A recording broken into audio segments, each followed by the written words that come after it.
সবাইকে অনুরোধ করছি ভিডিওটি সবাই সর্বোচ্চ শেয়ার করে দিবেন, কারণ উনি এমন একটা বৃদ্ধ মহিলা, তার চোখ থেকে ঝরঝর করে পানি পড়ছে।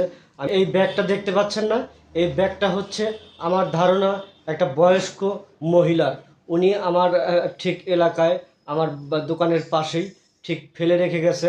উনি হয়তো ওনার একটা মোবাইলও হারিয়ে ফেলেছে, কিন্তু উনি ওনার মোবাইলটা খুঁজতে গিয়ে তার ব্যাগ থেকে কাপড় চোপড় বের করতে গিয়ে আমার ধারণা উনি ঠিক এই ব্যাগটা ফেলে গেছে। আর এই ব্যাগটার ভিতরে কিছু টাকা আর হয়তো কিছু পলিথিন দিয়ে কিছু পেঁচানো আছে।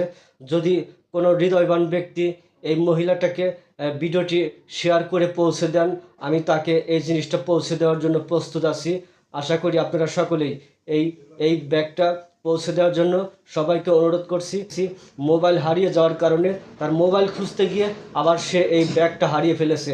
ব্যাগের ভিতরে টাকা আছে কিছু, আর ঠিক আরও কিছু হয়তো কাগজপাতি আছে। আশা করি আপনারা ভিডিওটি আবারও অনুরোধ করছি, আপনারা সকলে ভিডিওটি শেয়ার করে সবাইকে দেখার সুযোগ করে দেবেন। আমি তার পরিবারের কাছে এই জিনিসটা পৌঁছে দিতে চাই।